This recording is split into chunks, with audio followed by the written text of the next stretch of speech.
What happens when the man who built the kitchen from scratch walks back in and nobody knows he owns the place? Vincent Elway stared at the ceiling in his downtown office, arms crossed, jaw clenched, 13 locations.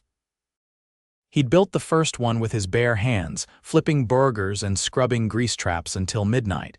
Now he barely recognized the company. Profits were steady, reviews mostly good, but something didn't sit right. Last week, a senior staffer quit without notice. No explanation. Just a text to HR and gone.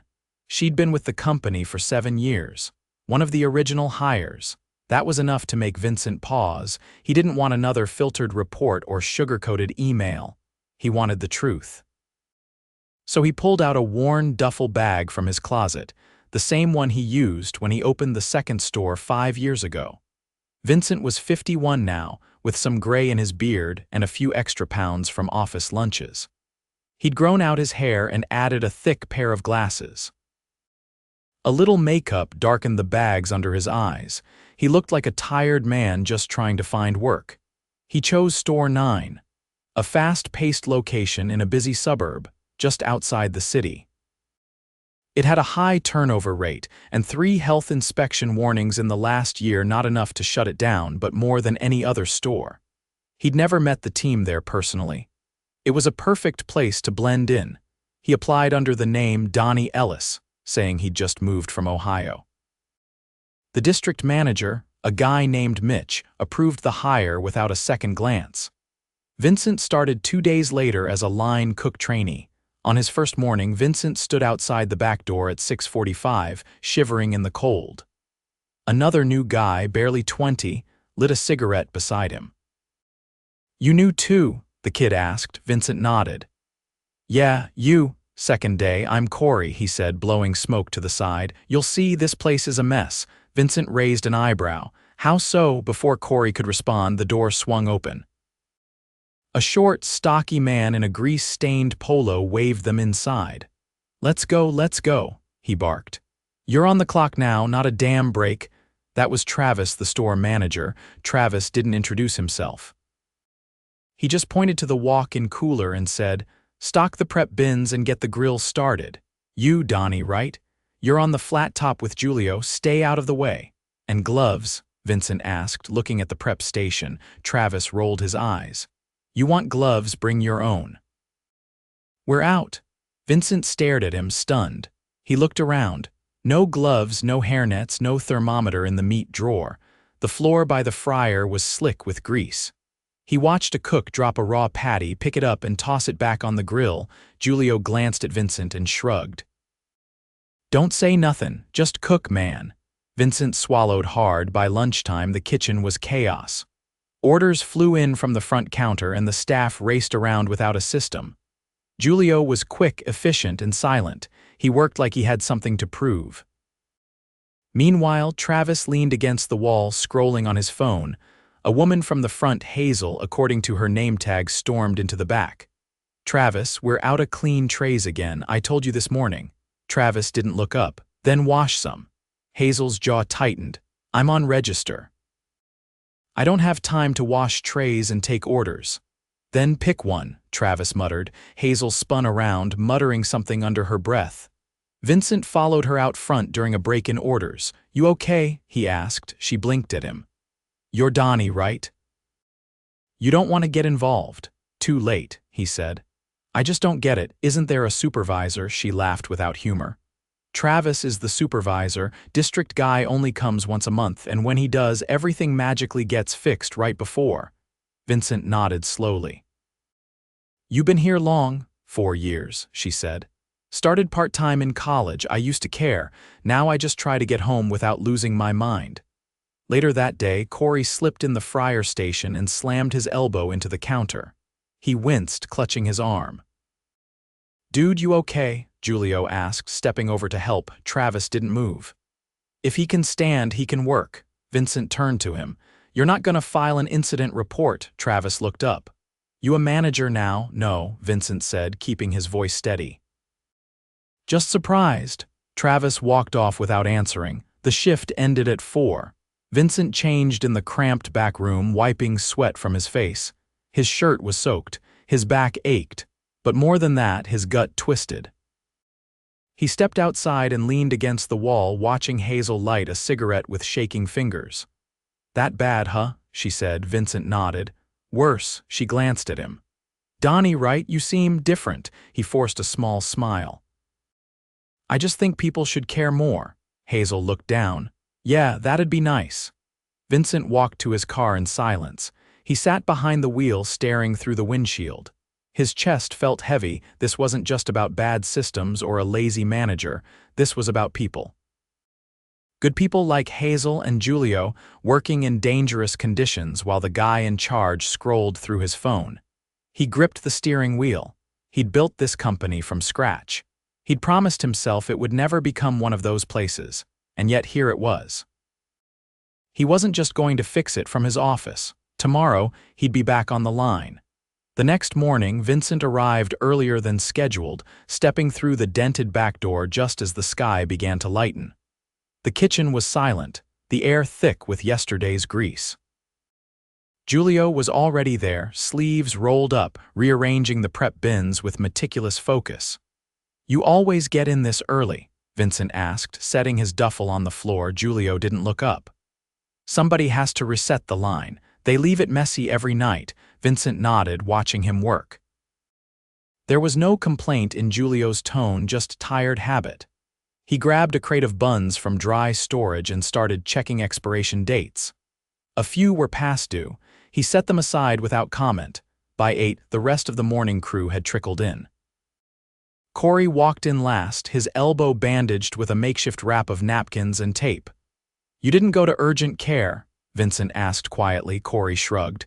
"Didn't want to miss the shift. Rent's due." Vincent frowned but said nothing. He made a mental note to cover the kids' bill himself if needed. Travis showed up 10 minutes after opening, yawning as he stepped behind the line with a to-go coffee in hand. He glanced at the register queue, then went straight to the office and closed the door. Hazel leaned over to Vincent at the sandwich station. "He doesn't come out until lunch rush. Unless someone complains, then suddenly he cares." Vincent kept his eyes on the screen as he dressed a turkey melt. "Who does he report to?" "District manager, Mitch. He used to be decent, but lately just checks boxes." Vincent turned that over in his mind. Something else was off. A tall man with a buzz cut and a delivery clipboard walked through the front, nodding toward Hazel. She buzzed him in through the side. He rolled in 2 dollies stacked high with dry goods and frozen proteins. "Hey, you got the invoice from last Thursday?" he asked her. Hazel looked confused. "We didn't get a delivery last Thursday." The man scratched his head. "It's signed right here. Says Travis signed it." Vincent stepped closer, pretending to wipe the counter. The man held out a crumpled slip with a scrawled signature. The date matched last week. Vincent took a mental snapshot. Hazel narrowed her eyes. "We didn't get any of that. We ran out of cheese 2 days ago." The delivery guy sighed. "I'll flag it, but corporate's gonna ask questions. That's like $500 of inventory." After he left, Hazel went to the office. The door stayed shut. Vincent spent the next few hours shadowing Julio, who moved like he was running 2 minutes behind even when he wasn't. He handled the grill, fryer, and plating with muscle memory. Once he burned his wrist catching a falling pan. He barely flinched.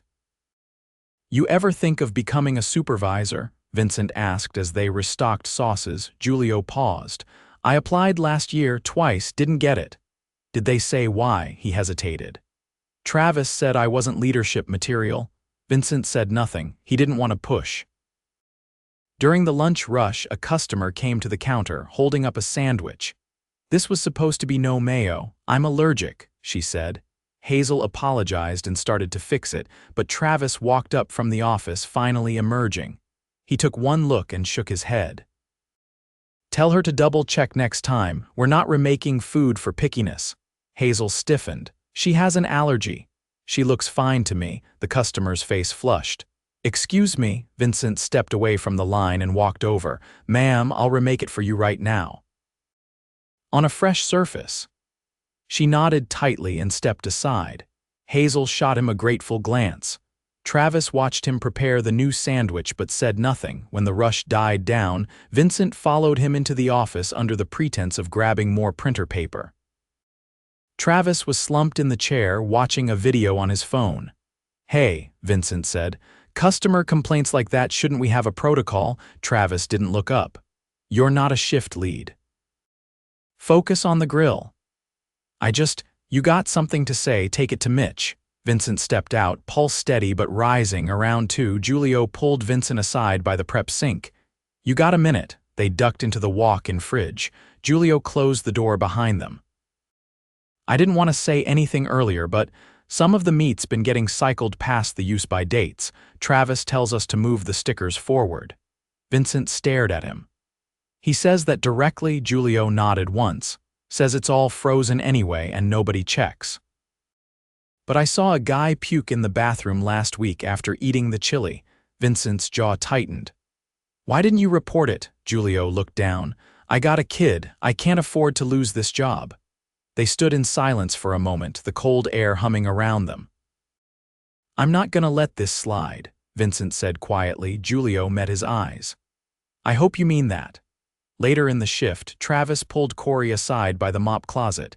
Vincent stood nearby, wiping down the soda machine just close enough to hear. "Where's the paperwork from your onboarding?" Travis asked. Corey hesitated. "I gave it to you on Monday." "No, you didn't, and your punch-ins aren't syncing. You've been clocking hours you didn't work." "What? No, I only clock in when I get here." Travis leaned in. "You know I can have you off payroll in 5 minutes, right? One call." Corey's hands fidgeted. I swear I filled everything out." "Then find it, or go look somewhere else for work."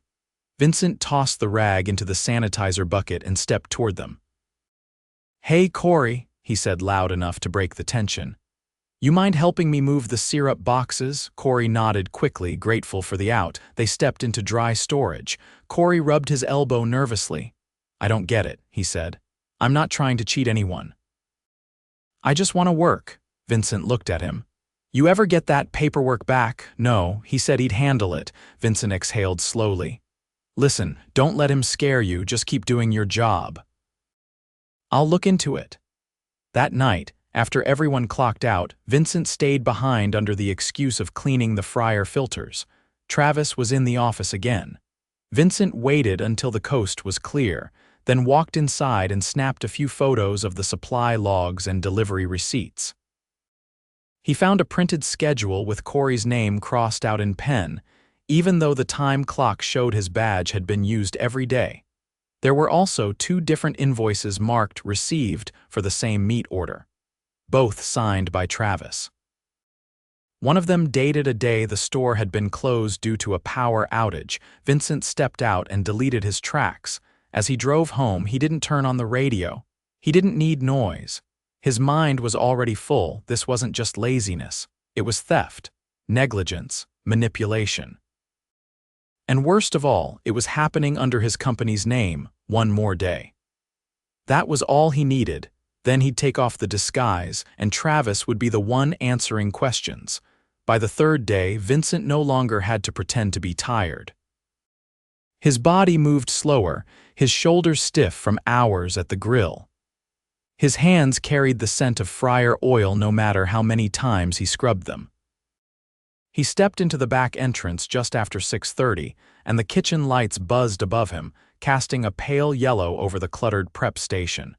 Julio was already slicing onions, his headphones in, nodding slightly to music only he could hear. He didn't speak. He didn't need to. Vincent gave a small nod and tied his apron. Hazel arrived soon after, her eyes red-rimmed. She didn't look at anyone as she clocked in. Vincent caught her wiping her cheek with the sleeve of her jacket before she stepped behind the counter. Travis didn't show up until 8:15. He wore the same unwashed polo from the day before, and the stubble on his chin had grown into a patchy beard. He didn't greet anyone. He shoved past Corey, who was mopping near the soda dispenser, and disappeared into the office. Julio leaned toward Vincent as they restocked the sandwich line. "I think Hazel got written up last night. She closed with Travis." Vincent didn't answer. He didn't have to. He saw the way Hazel avoided eye contact with everyone, how she flinched slightly when the office door clicked open behind her. Something had shifted. The lunch rush hit hard. The register line stretched past the door and mobile orders printed constantly. Hazel worked both the counter and drive-through headset, bouncing between tasks with practiced urgency. Corey was on dish and trash duty. Julio stayed on flat top. Vincent handled the fryer and assisted with assembly. Travis sat on a stool near the back, sipping from a fast food cup that wasn't from their restaurant. His phone buzzed every few minutes, but he never looked toward the line.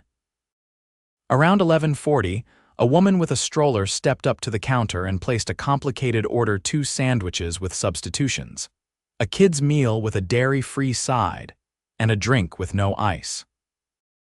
Hazel read the order back to confirm it, but when the food came out, the drink had ice and one sandwich had the wrong sauce. The woman politely asked for it to be corrected. Hazel nodded and turned back to the drink station. Travis walked up from behind her. "What's the problem now?" he asked, loud enough for nearby customers to hear. Hazel kept her voice low. "Just remaking the drink, it had ice." Travis rolled his eyes and stepped forward. "Lady, you got your food. If you don't like it, that's not our problem." The woman blinked. "I just wanted what I ordered. You got it," he said. "The sandwich has sauce. Sauce is sauce." Vincent dropped the tongs he was holding. He wiped his hands and stepped out from behind the line. "I'll take care of this," he said to Hazel gently. Travis narrowed his eyes. "You don't run the front." "I do today," Vincent said. He turned to the customer. "Sorry for the mix-up. We'll get you a fresh sandwich and a new drink, no ice, no charge." The woman gave a small nod and stepped aside, rocking the stroller gently. Travis stepped closer. "You're not authorized to comp anything." Vincent's voice was even. "I'll deal with it." When the woman left, Julio passed Vincent a bottle of water behind the prep line. "You're gonna get canned," he said quietly. Vincent looked at him. "Maybe. But not before someone else does." Later that afternoon, with the rush over, Vincent found Hazel in the back hallway near dry storage, sitting on an overturned crate. Her apron was in her lap. She didn't notice him at first. "You okay?" he asked, his voice low. She nodded too quickly. "Hazel?" She hesitated, then looked up. "He wrote me up for insubordination, said I gave attitude. I didn't even say anything. I didn't smile when he asked if I was gonna cry again." Vincent felt his jaw tighten. "That was last night," she nodded. "I asked him to stop raising his voice in the kitchen. He said if I didn't like it, I could go work somewhere softer, like a daycare." "Did you report it?" She gave a bitter laugh. "To who, Mitch? He's the one who promoted Travis." Vincent crouched down. "He ever touch anyone?" "No, just words." "But he knows how to make you feel small." Vincent stood. "Go take your break, I'll cover." She gave him a puzzled look. "But we're short again." "I'll cover," he repeated. She stared at him for a second, then stood slowly and walked out the back door, arms crossed. Vincent returned to the kitchen. Travis was now seated at the prep counter, chewing a piece of bacon he'd taken from the line. "You're getting real comfortable, Donnie," he said. "You think you're gonna move up or something?" Vincent walked past him without answering. He counted to 10 as he pulled fresh gloves on. By 4 o'clock, the store was quiet again. Corey had gone home early to see a doctor about his elbow. Julio was finishing sides for the dinner shift. The next shift lead, a woman named Brianna, had called in sick. Travis was the only manager on site. Vincent stepped into the office and closed the door behind him. Travis glanced up. "Something wrong with the fryer now?" "No," Vincent said. "But there's something wrong with you." Travis sat up slightly. "Excuse me." Vincent reached into his back pocket and pulled out his wallet. Inside was a folded ID badge with his real name and title. Vincent Elway, founder and CEO. He placed it on the desk. Travis stared at it for a second, then laughed. "You're kidding." Vincent didn't smile. "I've been working here for 3 days. I've seen enough." Travis leaned back. "You're seriously pulling a stunt right now? Over what, a couple of complaints?" "No, over employment law violations, falsified deliveries, unsafe food handling, and consistent verbal harassment of staff." "You have no proof." I do, Vincent said. Documentation, photos, witness statements. And I've already spoken to legal. Travis's mouth opened, then closed. You're done, Vincent said. You won't finish the shift. HR will follow up for your exit paperwork. You are not to return to this store. Travis stood up. You're making a mistake. No, Vincent said. The mistake was letting you run one of my stores. He stepped out of the office, called Julio and Hazel to the front, and quietly told them Travis was being removed immediately. Julio blinked. Wait, you're the owner? Vincent nodded. I should have seen this sooner. I'm sorry I didn't. Hazel crossed her arms. Is he really gone? Yes. Travis came out of the office with his phone and keys. He didn't speak to anyone on his way out. The door swung shut behind him with a soft thud. Vincent turned back to the team. I'm staying through close tonight. Tomorrow morning, there'll be a temporary district lead here. She's from HQ. You'll report to her until we name a new manager. Nobody said anything for a moment. Then Julio asked, You gonna work the grill or you just gonna stand there? Vincent smiled faintly. I'll take fryer. You good on flat top? Julio nodded. Hazel walked back to the register. She didn't say anything, but her shoulders were different, less tense. She stood a little taller. As the dinner rush rolled in, Vincent worked the line with them. No titles, no distance. Just hands moving fast and eyes on the screen. The kitchen still smelled like burnt oil and the prep station still needed better lighting. But the shift felt different, not fixed. Not yet, but finally moving in the right direction. The next morning, Vincent returned to Store 9 wearing his regular clothes for the first time in days. His usual black pullover and pressed jeans replaced the worn cook's uniform. When he stepped through the front doors, the staff who had worked the night before paused mid-task. Hazel at the register froze mid-order. Julio, stocking napkins near the condiment bar, straightened but didn't speak. Vincent raised a hand. Don't stop. I'm not here to watch, I'm here to work through what comes next. Hazel nodded once and turned back to the customer, her voice steady. Julio kept moving, but his eyes followed Vincent for a moment before settling back on his task. Minutes later, the corporate vehicle pulled into the lot. A woman in her 40s stepped out, clipboard in hand, blazer already collecting a touch of dust from the wind. Her name was Cheryl Tran, one of the highest-rated district leads in the company, known for turning around underperforming stores within a few months. She didn't usually take temporary posts, but Vincent had called in a personal favor last night. Inside, Vincent led her through the back hallway. You'll have full decision-making authority here until we appoint someone permanent. I need eyes I can trust. Cheryl glanced around the kitchen while employees worked. You're rebuilding this from the studs, aren't you? Vincent nodded. That's exactly what I'm doing. They stepped into the office. Cheryl scanned the digital time logs and inventory systems while Vincent spoke quietly. Theft through fake invoices, intimidation, unsafe food handling, multiple staff on record reporting verbal harassment, and at least one instance of falsifying hours to deny pay. Cheryl tapped her pen against the clipboard. Was legal involved yet? They're reviewing the documentation now.